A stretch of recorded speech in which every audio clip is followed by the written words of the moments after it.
प्रिय मित्रों, नमस्कार। मैं आपका भाई विशाल उपाध्याय। आज पुलिस अभिरुचि की पहली क्लास लेकर हम आपके सामने हैं, जिसका पहला चैप्टर है पुलिस प्रणाली। ठीक है, इसी के बारे में आज हम बात करेंगे। अभिरुचि के बारे में बात करने से पहले, इस टॉपिक को शुरू करने से पहले, इस विषय को शुरू करने से पहले मैं आप लोगों से एग्जाम के लिए कुछ टिप्स शेयर करना चाहता हूँ इन क्वेश्चनों के बारे में। देखिए, जब भी आपसे एग्जाम में पुलिस अभिरुचि का सवाल टकराए तो आपको तीन बातों का ध्यान रखना। एक तो आपको कानून के हिसाब से चलना, दूसरा संविधान के हिसाब से चलना, तीसरा संविधान लचीला भी है और कठोर भी है। तो आपके निर्णय में जहां लचीलापन होना चाहिए वहां आप लचीलापन लेकर आए, और जहां कठोरता दिखाई दे, कठोरता की आवश्यकता हो, वहां कठोरता अपनाएं। तो इसी हिसाब से अभिरुचि के जितने भी क्वेश्चन होंगे उनके उत्तर देने में आपको आसानी होगी और समझने में आसानी होगी, और लगभग लगभग मैं ये कहता हूं कि 90 से 98% उत्तर आपका सही ही गैस होगा, यदि आपको किसी क्वेश्चन का नहीं भी पता है। अगर कोई फैक्चुअल क्वेश्चन है तो उसकी बात एक अलग है, वरना जितने भी आपको गैस क्वेश्चन आएंगे जिनमें आपको अपना दिमाग लगाना, कानून के हिसाब से दिमाग लगाना, उसमें आप ये फार्मूला बिल्कुल यूज करके देखें। और यदि आप अभी प्रैक्टिस सेट कर रहे हैं तो उसमें भी अप्लाई करके देखना कल, फिर मुझे बताना, और या फिर आप खुद स्वयं इस चीज को महसूस करोगे कि आपके अधिकतर क्वेश्चन लगभग लगभग सही होंगे। चलिए, कुछ और बातें डेली अलग अलग क्लासों में करते रहेंगे, जो जो भी चीजें याद आती रहेगी। आज का हम अपना टॉपिक शुरू करते हैं, और टॉपिक टॉपिक है हमारा आज का पुलिस प्रणाली। ठीक है, वीडियो कर देते हैं बंद। पुलिस प्रणाली, देखिए, पुलिस अधिनियम 1861 लागू है हमारे देश में अधिकतर राज्यों में। दिल्ली और चंडीगढ़ में आधुनिक अधिनियम है। ठीक है, मॉडर्न पुलिस एक्ट है जो 2006 में लागू हुआ था शायद। और उत्तर प्रदेश राज्य की बात करेंगे हम। उत्तर प्रदेश राज्य में 1861 अधिनियम के तहत आज भी पुलिस काम कर रही, जो ब्रिटिश रूल के तहत स्थापित किया गया था 1857 की क्रांति के बाद। ठीक है, उत्तर प्रदेश राज्य की यदि टैगलाइन देखें तो उत्तर प्रदेश राज्य की पुलिस की टैगलाइन है, सुरक्षा आपकी और संकल्प हमारा। जगह जगह आपने देखा भी होगा कि जहां पुलिस के बैरिकेडिंग या बोर्ड लगे हुए हैं वहां उसके नीचे लिखा रहता है सुरक्षा आपकी, संकल्प हमारा। उत्तर प्रदेश पुलिस के दो भाग हैं जिनमें आप देखते भी होंगे। वैसे तो बहुत से विभाग अंदर ही अंदर, लेकिन दो तरीके से सीधी भर्ती की जाती है। एक नागरिक पुलिस सिविल पुलिस की भर्ती, और एक सशस्त्र पुलिस आर्म्ड पुलिस की भर्ती, जिसे हम पीएससी बोलते हैं। ठीक है, राष्ट्रीय पुलिस आयोग की स्थापना 15 नवंबर 1977 को की गई थी पहली बार। इसके जो अध्यक्ष थे वो धर्मवीर थे, श्री धर्मवीर। ये एक अवकाश प्राप्त राज्यपाल थे। इन्होंने अपनी रिपोर्ट 1979 से 1981 तक 8 बार, कुल 8 रिपोर्ट पेश की, और इन्हीं की रिपोर्ट के तहत 1981 में भारत के कुछ बड़े नगरों में जैसे दिल्ली, मुंबई, अहमदाबाद, कोलकाता, इनमें पुलिस कमिश्नरी की व्यवस्था की गई। ठीक है, 1978 से ही, जबकि दिल्ली में ये प्रयोग कर लिया गया था, 1978 में पुलिस कमिश्नरी स्थापित कर ली गई थी। अब हमारे यहाँ जैसे एसपी और एसएसपी बैठते हैं, पुलिस अधीक्षक और वरिष्ठ पुलिस अधीक्षक बैठते हैं जिले पर, इसी प्रकार केरल में जिला स्तर पर भी पुलिस कमिश्नर का पद है। ठीक है, यदि पुलिस प्रणाली की बात करें तो पुलिस प्रणाली में सबसे छोटा जो पद है वो एक आरक्षी का है, जो आपकी भर्ती है। ठीक है, आरक्षी कह लो, सिपाही कह लो, कांस्टेबल कह लो। और सबसे ऊपर का पद जो है, सबसे बड़ा अधिकारी राज्य के अंतर्गत, वो पुलिस महानिदेशक हैं, जिन्हें हम डीजीपी साहब बोलते हैं। ठीक है जी, जिले में सबसे बड़े अधिकारी जो रहेंगे, वो जो छोटे जिले रहेंगे उनमें एसपी होंगे, और बड़े जिले में एसएसपी सर होंगे। ठीक है, हैदराबाद में आपने सुना होगा कि आईपीएस जो ट्रेनिंग होती है वो हैदराबाद में होती है। तो हैदराबाद में जो ट्रेनिंग होती है वो आईपीएस की ट्रेनिंग होती है, और वो उसकी जो अकादमी का नाम है, जो एकेडमी का नाम है, वो एकेडमी का नाम है सरदार वल्लभ भाई पटेल एकेडमी। ठीक है, 15 सितंबर 1948 को हैदराबाद में इसकी स्थापना हुई थी। ठीक है जी। पुलिस के यदि काम देखें तो अपराधियों की गिरफ्तारी, उनके निरोधात्मक कार्रवाई, न्यायालय प्रशिक्षण या परीक्षण, सॉरी ये परीक्षण होगा, न्यायालय परीक्षण यानी जो केस चलता है उसमें सहायता के लिए पुलिस रखी जाती है। भाई गिरफ्तार करना, जांच करना, ठीक है ना, इन्वेस्टिगेशन करना, तो इसके लिए जो है वो पुलिस रखी जाएगी कि भाई ये मुकदमा सही है नहीं है, कोई आरोप झूठे तो नहीं है। ठीक है, जनता को भी पुलिस का उतना ही सहयोग करना चाहिए जितना पुलिस जनता का सहयोग करे, तभी आपस में अपराधों की रोकथाम हो सकती है। ऐसा नहीं है कि किसी के घर में लूट मार हो रही है या कहीं वो हो रही है और हम खड़े देखो। जहाँ आजकल तो खैर ट्रेंड चल रहा है वीडियो बनाने का, बस 1000 आदमी है, डूबते हुए आदमी को बचा नहीं रहे, बस सबके फोन निकल रहे, डूब रहा है डूबने दो। ठीक है जी। पुलिस, न्यायालय और कारागार, ये सब क्या है, क्रिमिनल जस्टिस एडमिनिस्ट्रेशन या आपराधिक न्याय प्रशासन के 3 प्रमुख भाग है। देखिए कैसे समझेंगे, जैसे पुलिस पकड़ेगी, न्यायालय सजा देगा और फिर उसे कारागार में रखा जाएगा, सजा भुगतनी पड़ेगी। ठीक है, अभी परिवीक्षा, प्रोबेशन या कर अवकाश, पैरोल मिले ना, कैदियों को छुट्टी पाव है, तो वो भी दंडिक न्याय प्रशासन के तहत ही आवे, जिससे कि अपराधियों में सुधार हो सके और उन्हें पुनर्स्थापित किया जा सके। पुलिस का मुख्य कार्य क्या है, अभी मैंने आपको बताया, जांच पड़ताल करना, गिरफ्तारी करना और फिर उन्हें न्यायालय के समक्ष प्रस्तुत करना। समाज में शांति व्यवस्था बनाए रखना, यह भी पुलिस का ही काम है।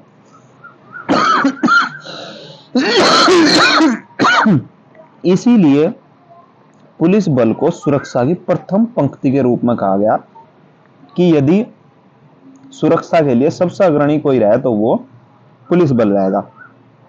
ठीक है, अधिकतर अपराध, जनसंख्या, आधुनिकीकरण, शहरीकरण होते जा रहे, नए हथियारों का आविष्कार होता जा रहा है, साधनों का प्रचार प्रसार बढ़ता जा रहा है, जैसे साइबर क्राइम जो है वो साधनों का प्रसार हुआ, आविष्कार हुआ, उसी के कारण तो साइबर अपराध बढ़े। क्यों, मोबाइल आ गए, अगजी ओटीपी दे दो, अगजी का नाम कॉल, मोबाइल हैक कर लिया, ये कर लिया, वो कर लिया, ये सब जितना डिजिटलाइजेशन हो रहा है उतने ही अपराध बढ़ते जा रहे। इसी तरीके से अपराध, जितने हथियारों के आविष्कार हो रहे उतने ही युद्ध छिड़ते जा रहे।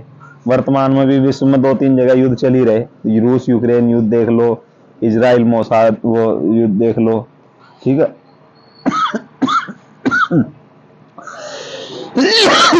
मोसाद तो इजराइल की वो है एजेंसी जो इजराइल का गाजा के साथ युद्ध है।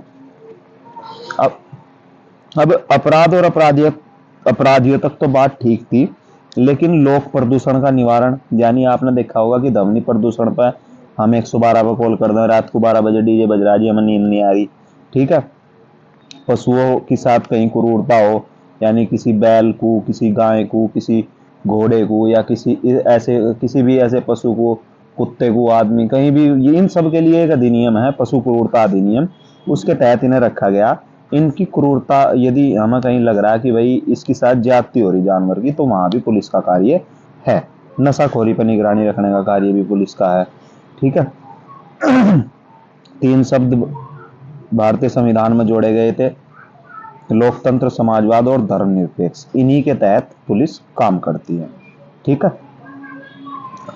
भारतीय संविधान में जो पुलिस को रखा गया वो राज्य सूची में रखा गया, मतलब राज्य की अपनी व्यवस्था है कि वो पुलिस को किस तरीके से चलावेगी, किस तरीके से उसके कानून व्यवस्था रहेगी, कितनी उसे ड्यूटी लेनी, 8 घंटे लेनी या 12 घंटे लेनी, किस हिसाब से वो रखेगी, क्या अधिकारी को किस तरीके से मैनेज करेगी, वो सब राज्य का दायित्व है। ठीक है, ये आप ध्यान रखेंगे। इसी बीच में होमगार्ड आते हैं जो स्वयंसेवी हैं। भैया आपके गांवों में आपने देखा होगा, अधिकतर कुछ आदमी ऐसे होंगे जो डेली घर से ही जा रहे, घर से ही आ रहे, तो उन पर उत्तर प्रदेश होमगार्ड लिखा हुआ, वो होमगार्ड विभाग है। ठीक है, वो एक स्वयंसेवी संगठन है। ठीक है, प्रत्येक राज्य में होमगार्डों का जो राज्य स्तर पर अधिकारी होंगे सबसे बड़े, वे होंगे चीफ कमांडेंट जनरल। ठीक है, ये भी डीजी लेवल के होते हैं। ठीक है, और जिला स्तर पर जो होमगार्ड के वो रहेंगे कमांडेंट। ठीक है, जिला कमांडेंट बोलते हैं उन्हें। ये सीओ रैंक के होंगे लगभग, और पीपीएस होते हैं। और जो मंडल पे होंगे वो एसपी रैंक के होंगे। ठीक है, उन्हें मंडल कमांडेंट बोलते हैं। केरल में होमगार्ड की स्थापना नहीं है। ठीक है, केरल राज्य में देखो, केरल राज्य के बारे में हमें दो बात पता चली। एक तो यहाँ होमगार्ड नहीं है, दूसरे यहाँ जो जिला स्तर का पद जो हमारे यहाँ पुलिस अधीक्षक या वरिष्ठ पुलिस अधीक्षक महोदय संभालते हैं, वो वहां पे कमिश्नर साहब संभालते हैं। ठीक है, ये केरल के बारे में हम याद रखेंगे। महिला पुलिस भी आप अब देख ही रहे होंगे कि पूरी भरमार तरीके से महिला पुलिस है। पहले क्या होता था कि महिला पुलिस की कमी रहती, तो महिलाओं संबंधित अपराध जितने थे, या यूं कह लो कि महिलाएं जो थी वो भी उनसे संबंधित जितने भी अपराध रहे थे, महिलाओं को रोकथाम करना बड़ा मुश्किल रहता। महिलाओं को बयान देने में बड़ी दिक्कत आती, भाई पुरुष के सामने अपनी सारी बातें नहीं बता सकते। तो इसलिए अब महिला पुलिस इतनी होगी कि उससे बहुत ही राहत मिली महिला पुलिस की। तो भारत का और एशिया का भी प्रथम महिला पुलिस थाना कौन सा था? वो था केरल के कोझिकोड सिटी में वनिता पुलिस स्टेशन। ठीक है, 23 अक्टूबर 1973 में इसे स्थापित किया गया, और तत्कालीन प्रधानमंत्री थी श्रीमती इंदिरा गांधी जी, उन्होंने इसे स्थापित करा था। वर्तमान में लगभग प्रत्येक जिले में एक महिला थाना है। ठीक है, पुलिस के मूल सिद्धांत या प्रिंसिपल ऑफ पुलिसिंग, मतलब जब हम पुलिसिंग करेंगे तो हमारे दिमाग में क्या क्या बातें रहनी चाहिए। देखिए, सबसे पहले तो हमारा व्यवहार अच्छा होना चाहिए।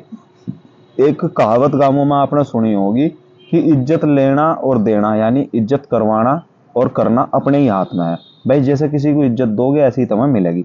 तो वही चीज पुलिसिंग में है, सम व्यवहार। ठीक है, किसी को आप, कोई बड़ा बुजुर्ग मिल गया, उसे बाबूजी कह के या उसे ताऊजी कह के, या जैसे हम पश्चिम के लोग हैं, हमारे यहाँ ताऊ जी, बाबा जी, चाचा जी बहुत चला। तो इस तरीके से जब हम किसी के साथ अच्छा व्यवहार करेंगे तो अच्छी प्रतिक्रिया हमें मिलेगी। ये है व्यवहार के अंतर्गत। ठीक है, विधि के शासन की स्थापना, कानून के हिसाब से चलो, कानून से बाहर इलीगल कोई भी काम करोगे तो आप ही फंसोगे।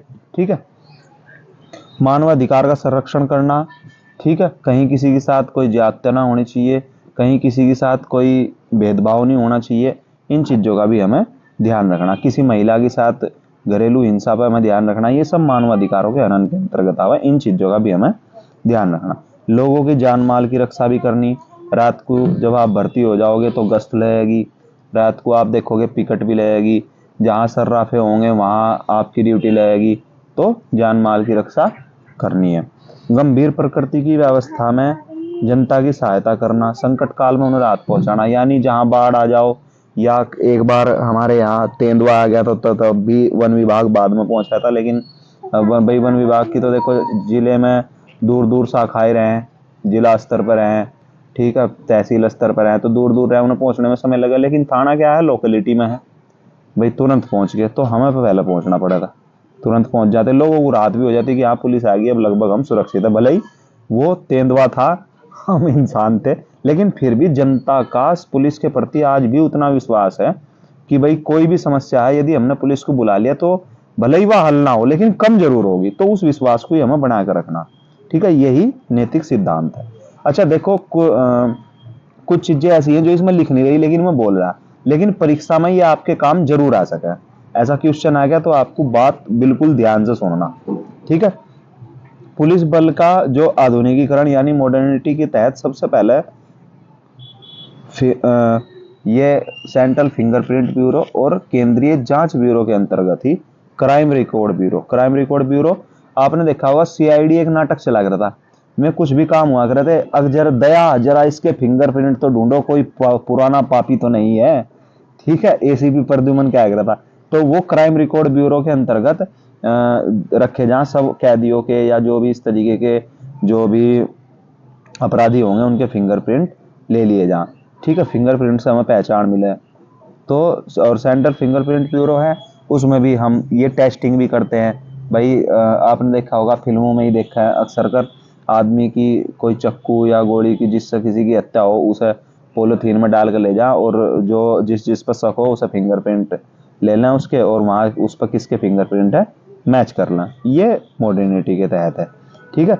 अपराध का पता लगाने के लिए फोरेंसिक लैब जिसके सीआईडी में डॉक्टर सालुंग के हेड थे। ठीक है। ये वही फोरेंसिक साइंस लेबोरेटरीज है। अलग अलग तरीके की अलग अलग लैब खोल ली गई अलग अलग कार्य के लिए। ठीक है। कहीं दिल की जांच हो तो कहीं विसरा की जांच हो, कहीं की दिमाग की जांच हो रही, कहीं किसी चीज की जांच हो रही, कहीं गोली की जांच हो रही। ये सब फोरेंसिक साइंस है। कहीं मृत्यु का कारण पता चल रहा है, तो ये अपराध का पता लगाने के लिए। अच्छा, एक आपने देखा होगा नारकोटिक टेस्ट, कई फिल्मों में ही देखा है अक्सर कर भाई, आम आदमी और कहाँ देख रहा है, फिल्मों में ही देखा है, तो इसलिए हम जोड़ के चलेंगे। आपने देखा होगा नारकोटिक टेस्ट देते हैं, एक इंजेक्शन देते हैं और आदमी हल्का सा बेहोश सा रहे, हल्का सा जागता सा रहे, और उसकी वीडियो बनाते रहे और डॉक्टर से उससे सवाल पूछते रहे, तुमने कैसे किया था, क्या किया था। ठीक है। इस तरीके से तो उसे बोलते हैं सच बोलाने की औषधि या ट्रूथ टेलिंग ड्रग। वो भारतीय साक्ष्य अधिनियम के अंतर्गत वैलिड नहीं है, वैध नहीं है वो, लेकिन फिर भी माननीय न्यायालय से उसकी अनुमति लेकर के जो गंभीर तरीके के अपराधी हों, या कई बार ऐसा भी हो कि कोई झुट्टा फंस जाए, तो वो क्या कर रहा है, वो कोर्ट से मांग कर ले कि साहब मैं झुट्टा फंसा हुआ हूं और मैं नारकोटिक टेस्ट के लिए भी पूरी तरीके से तैयार हूं, भले ही मेरी जान को खतरा हो, उससे दवाई से थोड़ा जान को या दिमाग डेड होने का मतलब इस तरीके का कुछ खतरा है। ठीक है। सही तरीके से मुझे भी नहीं पता, मेरे भी ध्यान नहीं। ठीक है। लेकिन इस तरीके का कोई खतरा रहे, इस वजह से उसे देने के लिए न्यायालय जो है वो रजामंदी की तरफ चलता है, या गंभीर प्रकृति के अपराधों में ही उसका प्रयोग किया जाता है, तो वहां माननीय न्यायालय से उसकी अनुमति लेनी पड़े। ठीक है। अब देखो, कोलकाता के पुलिस संस्थान में तो सम्मोहन शक्ति हिप्नोटिज्म, जो वो माड़ा सी ऊपर तक गिरा है, सिक्का लटका कर हिप्नोटाइज कर लें किसी को, या आंखों में आंखें डाल कर उसे सम्मोहित कर लें अपनी तरफ कि वो वही काम करेगा जो तुम कहोगे। ठीक है। तो सम्मोहन शक्ति का भी वो प्रयोग सिखाया जा रहा है प्रशिक्षित अधिकारियों को। ठीक है। अब आपने देखा होगा कि जो कुत्ते हैं वो पुलिस वाले खोजी कुत्ते जिन्हें कहे स्नीफर डॉग्स, उनके उन्हें कपड़े सुंघा दें, सब फिल्मों की बात चल रही इस टाइम, उन्हें कपड़े सुंघा दें और मैं वहीं अपराधी तक चले जा कि ये किसके कपड़े या फला जगह सामान रखा है, उसके पीछे पीछे आदमी भागते चले जा, तो वो सब पुलिस स्वान डॉग्स हैं। ठीक है। और यदि किसी जो कोई डॉग एक बार यदि उसके जो उनने साक्ष्य उपलब्ध कराए, यदि वो न्यायालय में साबित हो गए अच्छी तरह, तो अगली बार यदि वो किसी केस को खोल लगा तो उसकी वैल्यू बढ़ जाएगी। ठीक है। इसमें अधिकतर अलिसेशन और लैब्राडोर नस्ल के कुत्तों का प्रयोग किया जा। ठीक है। आजकल तो वीडियो भी बहुत आ जा इंस्टाग्राम पे भाई, आर्मी की वीडियो अधिकतर आ जा, पुलिस की भी वीडियो अधिकतर आ जा कि कुत्ते सलामी देते हैं, वो करते हैं इस तरीके से, तो वो सब खोजी खोजी कुत्ते हैं, स्नीफर डॉग्स, लो लिखा हुआ भी है। ठीक है। स्नीफर डॉग्स है। अब घटना स्थल पर यदि 48 घंटे के भीतर कुत्ता पहुंच जाएगा तो उसे साक्ष्य उपलब्ध कराने में या उस केस को खोलने में बहुत ज्यादा बल मिलेगा।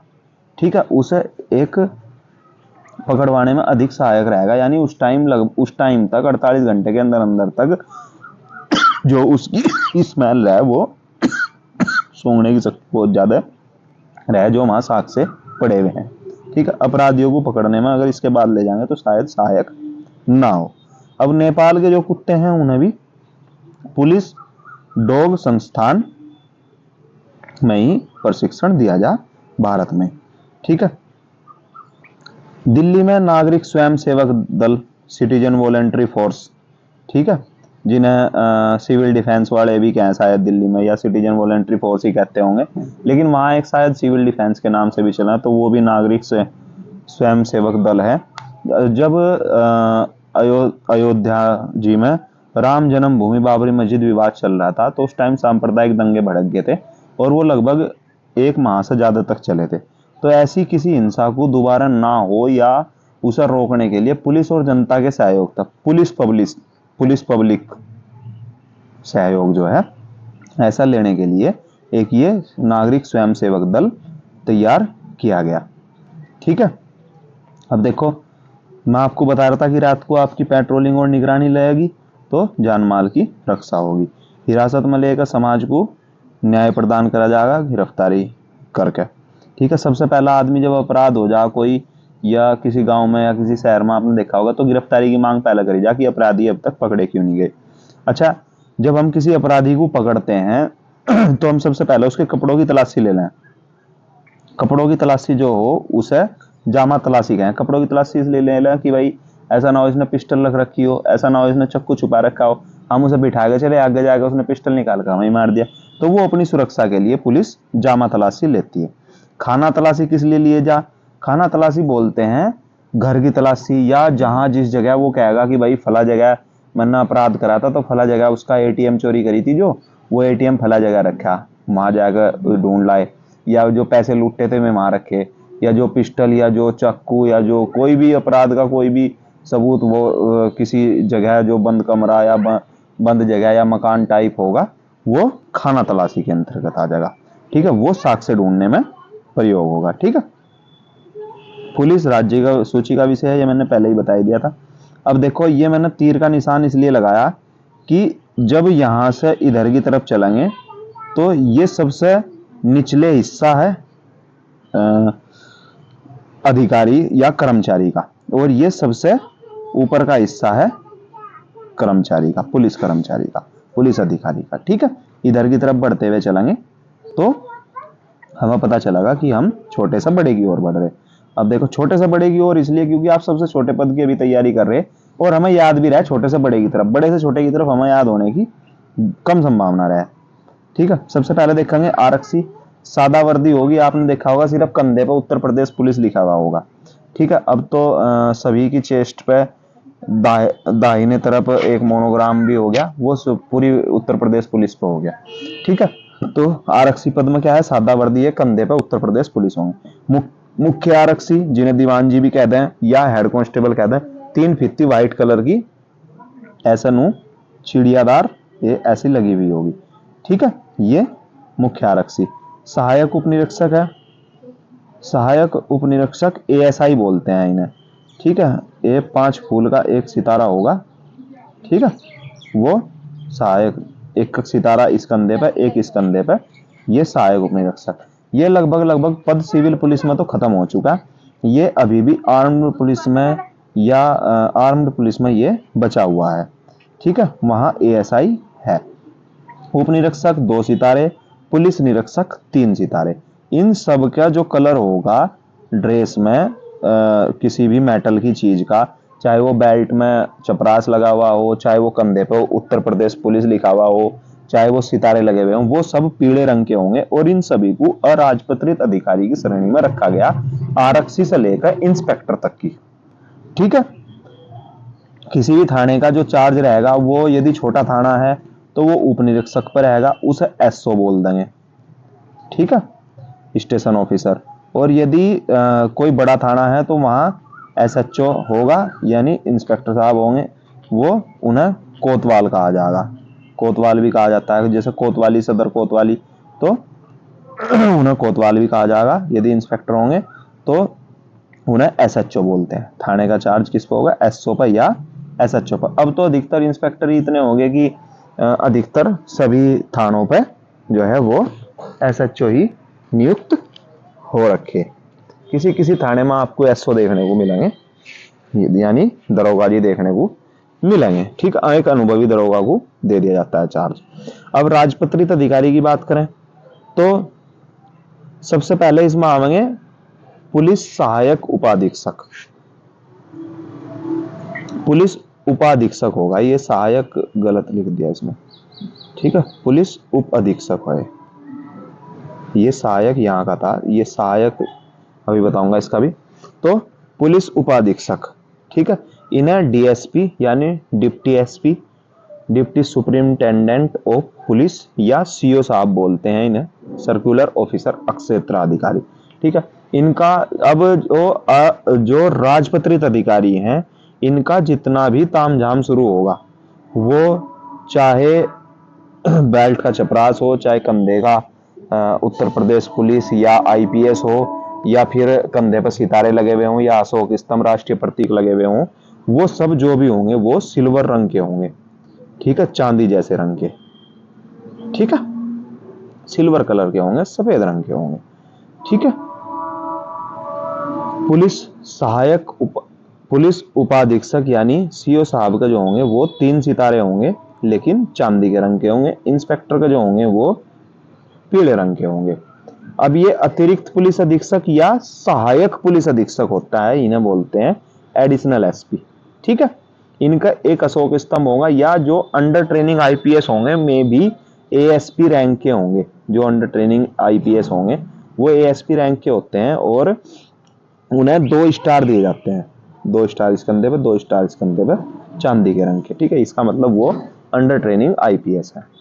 अब पुलिस अधीक्षक एसपी जो होंगे वो अशोक स्तंभ या एक सितारा लगा, अशोक स्तंभ और एक सितारा लगा हुआ होगा, ठीक है। ये ईयर के हिसाब से इनकी रैंक जो है वो बढ़ती चली जा, जैसे 2 साल का जो ट्रेनिंग फेज होगा उसमें एएसपी कहेंगे, फिर अगले 3 साल तक उन्हें एएसपी की ग्रेड में रखा जाएगा लेकिन वो सीनियरिटी का ग्रेड आ जाएगा, फिर वो एसपी बन जाएंगे। तो इस तरीके से, इसीलिए तो कहीं कंफ्यूज मत होना कि भाई वो तो बताया था कि एक यहाँ तो एक अशोक स्तंभ वाले को भी एसपी कह रहे लेकिन एक सितारा लगा हुआ उसे भी अशोक स्तंभ और एक सितारा लगा हुआ तो उसे भी एसपी कह रहे, तो वो अलग बात है। जब आप विभाग में आ जाओगे तब आपको पता चल जाएगा। वरिष्ठ पुलिस अधीक्षक जो होंगे उनके अशोक स्तंभ और 2 सितारे होंगे।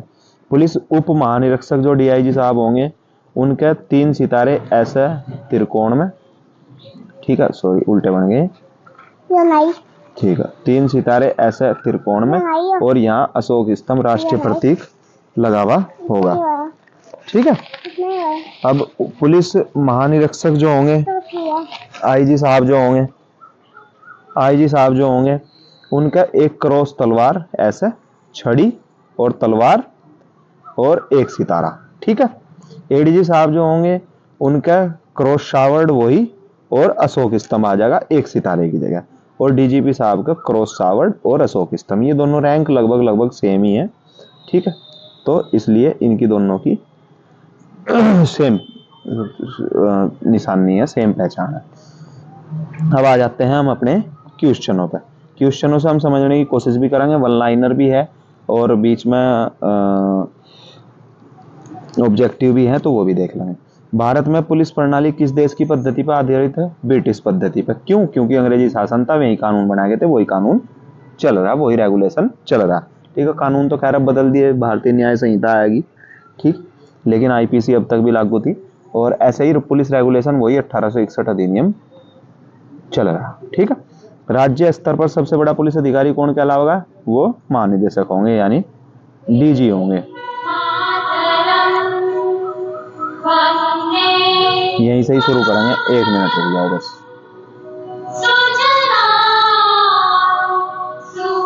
तीसरा क्वेश्चन है, खाना तलाशी सर्चिंग का उद्देश्य क्या है? अपराधी के विरुद्ध साक्ष्य एकत्रित करना, वो मैंने आपको बता दिया था। जामा तलाशी या फ्रिस्किंग का उद्देश्य क्या है? अपराधी से अपनी सुरक्षा हेतु उसकी कपड़ों की या उसकी व्यक्तिगत तलाशी लेना, ठीक है। इंटरपोल के बारे में सभी जानते होंगे, इंटरनेशनल पुलिस, हॉलीवुड की फिल्मों में, ठीक है। तो इंटरपोल क्या है? इंटरनेशनल पुलिस है, इंटरनेशनल क्रिमिनल पुलिस ऑर्गेनाइजेशन इसकी फुल फॉर्म है। इंटरपोल द्वारा जारी ब्लू बिल नोटिस का अर्थ क्या है? किसी अपराध के संबंध में किसी व्यक्ति के पहचान, स्थानीय गतिविधि के बारे में जानकारी एकत्रित करना, यानी जब कोई व्यक्ति या यूं कह लो कोई वांटेड इंटरनेशनल हो जाए तो इंटरपोल क्या है, उसके बारे में ब्लू नोटिस जारी करा सभी देशों को कि जिसके पास जितनी भी इस व्यक्ति के बारे में जानकारी हो वो सब यहां पहुंचा दो ताकि ये डाटा इंटरनेशनल हो सके, ठीक है। भारत के अंतर्गत जो सीबीआई है वो इंटरपोल का ही काम करे, इंटरपोल जैसा ही काम करे सीबीआई, ठीक है। अगला क्वेश्चन आप देखेंगे, हत्या के मामले में मुख्य साक्षी एफआईआर।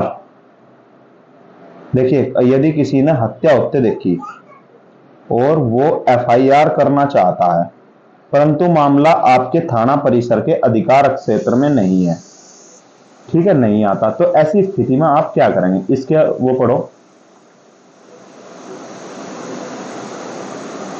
उसका एफआईआर दर्ज करने से मना कर देंगे। मैंने आपको क्या बताया था? पॉजिटिविटी, तो ये तो कर नहीं सकते, बिल्कुल भी आप मना नहीं कर सकते।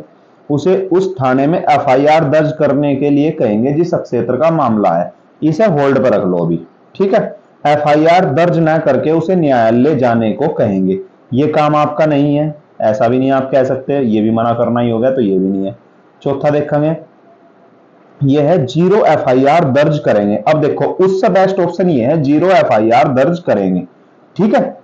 अब जीरो एफआईआर क्या है? जीरो एफआईआर क्या है कि मैंने अपने थाने पे एक एफआईआर दर्ज करी, उस समय की घटना का विवरण मेरे पास हो गया। अब मैं इस एफआईआर को जिस थाने का मामला है, यानी जितने भी संज्ञेय अपराध हैं, जितने भी घटनाएं का नाम जो है वो संज्ञेय है, संगीन है, उन अपराधों को हम अपने थाने पर जीरो एफआईआर के रूप में रजिस्टर्ड कर सकते हैं। यदि वो किसी अन्य थाने के है, उसमें महिला संबंधी अपराध भी हैं, भारत के किसी भी थाने में आप जीरो एफआईआर दर्ज करा करके फिर ये उसी थाने पर ट्रांसफर हो जाएगी, ठीक है।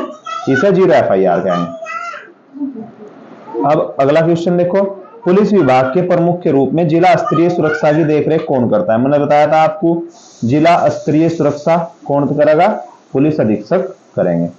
पुलिस अधीक्षक साहब के यहाँ पे एक उनके पीआरओ के रूप में रहते हैं, तो उस पीआरओ एक अधिकारी होते हैं जो इंस्पेक्टर या दरोगा नियुक्त रहते हैं पुलिस अधीक्षक के यहाँ पे, एसपी साहब जो होंगे उनके यहाँ पे, तो उसे उनकी फुल फॉर्म क्या होगी? उसकी फुल फॉर्म होगी पब्लिक रिलेशन ऑफिसर, यानी वो पब्लिक से डील करेंगे, पब्लिक से मिलेंगे, हाँ भाई क्या समस्या आपकी, मेरी यह समस्या, फिर जो है वो अंदर जा करके एसपी साहब को बताएंगे कि इस तरीके का फला व्यक्ति है, उसे क्या समस्या है, तो वो मिलवाएंगे और बताएंगे और उसकी बातें उनके सामने रखेंगे। और मीडिया या सार्वजनिक संचार जितना भी है, यानी एक सीयूजी नंबर लोगों से बात करना, ये सब पीआरओ का काम होता है। मीडिया को जानकारी देने की फलाने केस में ये काम है, ये काम चल रहा है अभी, ठीक है, तो वो ये काम रहता है मीडिया को संभालना कि अभी आप रुक जाओ, आज एसपी साहब से नहीं मिल सकते, अभी उस केस में वो चल रहा, तो ये छोटी छोटी चीजें हैं वो सब पीआरओ साहब देखते हैं। अगला क्वेश्चन, पुलिस विभाग के अंदर एसटीएफ विशेष कार्य बल का उद्देश्य क्या है? ठीक है, एसटीएफ की फुल फॉर्म है विशेष कार्य बल, special task force, special task force, ठीक है। तो ये एसटीएफ की फुल फॉर्म है। इसका उद्देश्य क्या है? इसका उद्देश्य है आतंकवादी संगठन या संगठित अपराध पर, मतलब जो षड्यंत्र हो रहे, अंदर ही अंदर कुछ षड्यंत्र हो रहे या आतंकवादी संगठन है, इन पर रोक लगाना। जैसे संगठित अपराध का मतलब है कि लोग इकट्ठे होकर कोई अपराध करेंगे, उसके बारे में जानकारी रखना, कुछ योजनाएं चल रही पब्लिक में, तो उनका, तो ये सब एसटीएफ का काम है, ठीक है। इसका नेतृत्व जो करेंगे वो आईजी साहब के स्तर के आईजी रैंक का एक अधिकारी करेगा, ठीक है, इसका नेतृत्व करेगा।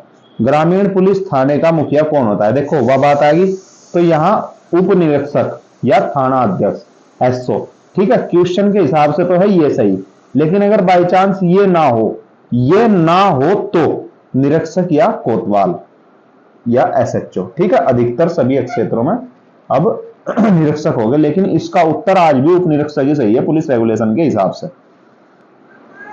कौन पुलिस स्टेशन का प्रभारी होता है? स्टेशन हाउस ऑफिसर, एसएचओ, ठीक है। ये पेपर में आया भी था, जो ये भी 17 फरवरी 18 फरवरी को पेपर हुए थे।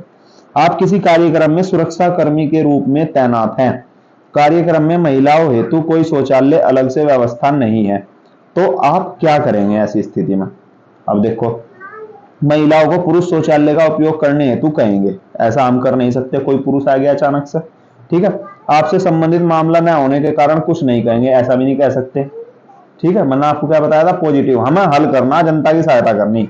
कार्यक्रम आयोजक हो गए, कार्यक्रम आयोजक के साथ बातचीत करके महिलाओं हेतु अलग शौचालय बनाने की व्यवस्था का अनुरोध करेंगे, ये काम कर सकते हैं, ठीक है, ये काम हम करेंगे। महिलाओं को कार्यक्रम में न रहने के लिए कहेंगे, ऐसा नहीं हो सकता, जब कार्यक्रम है तो वो तो रहेंगी। साइबर अपराध की शिकायत दर्ज करने के लिए हेल्पलाइन नंबर 1930 सरकार ने जारी कर रखा है, ये याद रखा है। कोई भी साइबर अपराध हो या किसी को भी, तो आप बता सको 1930 को कॉल करके आप उसकी शिकायत दर्ज कर सकते हो। कैश के लेन देन से संबंधित जो भी अपराध होंगे। भारत में आर्थिक अपराधों के खिलाफ कार्रवाई करना, भ्रष्टाचार से जुड़े मामलों की गहन जांच करना, इसमें प्रमुख भूमिका निभाने वाली एजेंसी, ठीक है, वो है प्रवर्तन निदेशालय, इन्फोर्मेंस डिपार्टमेंट। आजकल ये बड़ी सुर्खियों में रही, मीडिया में भी सुर्खियों में रही कि भाई फला नेता के घर ईडी पहुंच गई, फला अधिकारी के घर ईडी पहुंच गई, तो वो सब यही ईडी है, वो परिवर्तन निदेशालय, इन्फोर्समेंट डिपार्टमेंट, ठीक है।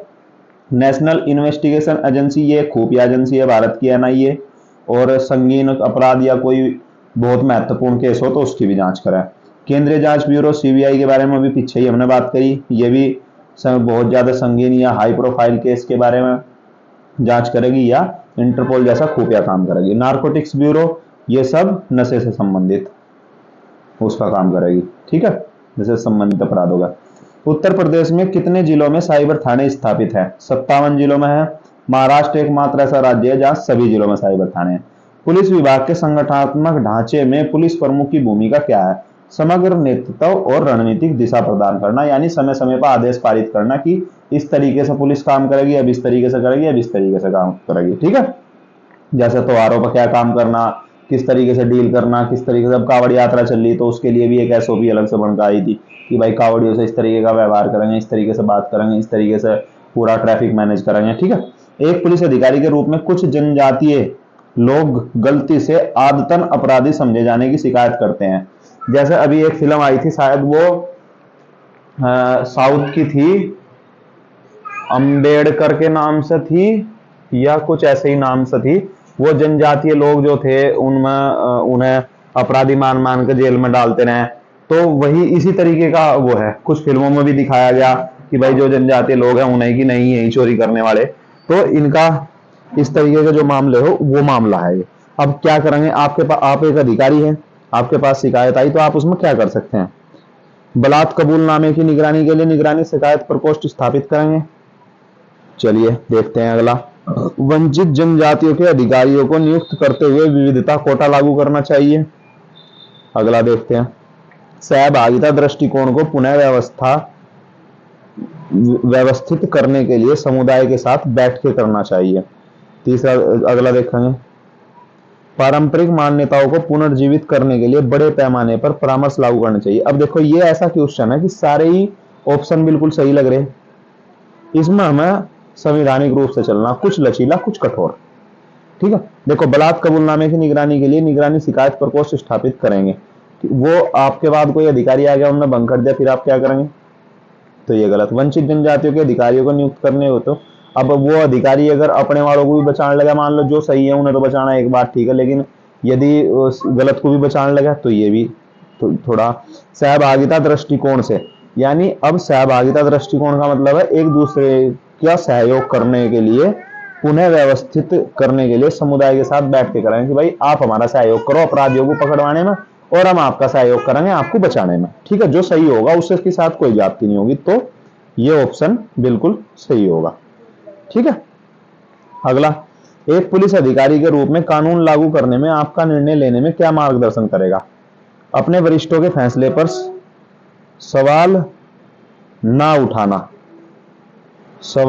उठाना और उसके आदेशों का पालन करना। देखो, कई बार मान लो अगर कोई गलत आदेश दे दे या ऐसा हो जाए कि उनका जो आदेश है वो एकदम से गलत हो और हमें उसे राय देकर हम उसमें कुछ अच्छी तब्दीली कर सकें, तो ऐसा तो हम कर नहीं सकते कि किसी को एकदम वो कर दो, अगर मार दो, गोली मार दी, ऐसा नहीं हो सकता। ना संविधान इसकी इजाजत देता और ना कानून इसकी इजाजत देता। व्यक्तिगत परिस्थितियों की परवाह किए बिना कानून का अक्सर से कड़ाई से पालन करना।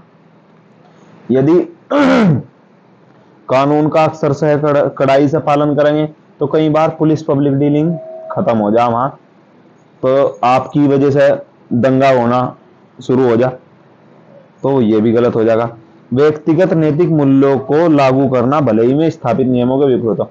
आप अपना व्यक्तिगत कोई नैतिक मूल्य स्थापित नहीं कर सकते। आपकी नजर में कि नहीं इसका थप्पड़ मारना सही है, तो थप्पड़ मारना तो गलत है, तो या यूं कह लो कि नहीं इस पर लठ बजाना मुझे, तो तो आपके नैतिक मूल्य तो व्यक्तिगत चल नहीं सकते, है नहीं। आप कह लोगों की जी नहीं गाय का दूध पीना चाहिए, भैंस का मत पियो, ऐसे थोड़ा ही नहीं चल जाएगा।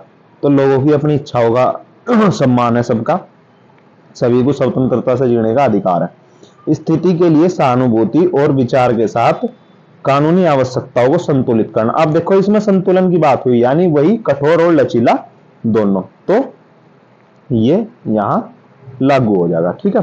जनता द्वारा पुलिस के कामकाज पर उठाई गई सबसे गंभीर शिकायत कौन सी है? समय पर अपराध स्थल पर नहीं पहुंचना, गैंगस्टर के द्वारा की गई शिकायत दर्ज करने से मना करना। शिकायत हमें सबकी दर्ज करनी पड़ेगी, चाहे वो कोई भी हो। यातायात संबंधी मामलों को हल करने की कोशिश नहीं करना, यातायात संबंधी मामले थोड़ी बहुत देर बाद ट्रैफिक की। अवैध रूप से एक संदिग्ध को हिरासत में लेना और उसे यातनाएं देना। देखो हम किसी को यातना नहीं दे सकते, तो सबसे गंभीर इसमें क्या है, यही है। एक लोकतांत्रिक व्यवस्था के अंतर्गत पुलिस को निम्नलिखित में से छोड़कर सभी कार्य की अनुमति है। कुछ प्रतिबंधात्मक नीतियों को रद्द करने की मांग करने वाले सार्वजनिक प्रदर्शन को प्रतिबंधित करना। देखो यही सबसे पहला ऑप्शन ही बिल्कुल सही होगा। क्यों होगा? क्योंकि सार्वजनिक प्रदर्शन अनुच्छेद 19 के तहत किसी भी चीज के लिए आप प्रदर्शन कर सकते हैं, और खासकर जब वो कुछ प्रतिबंधात्मक हो, कुछ गलत हो, आपके अधिकारों का हनन हो, तो यही सही है। ठीक है।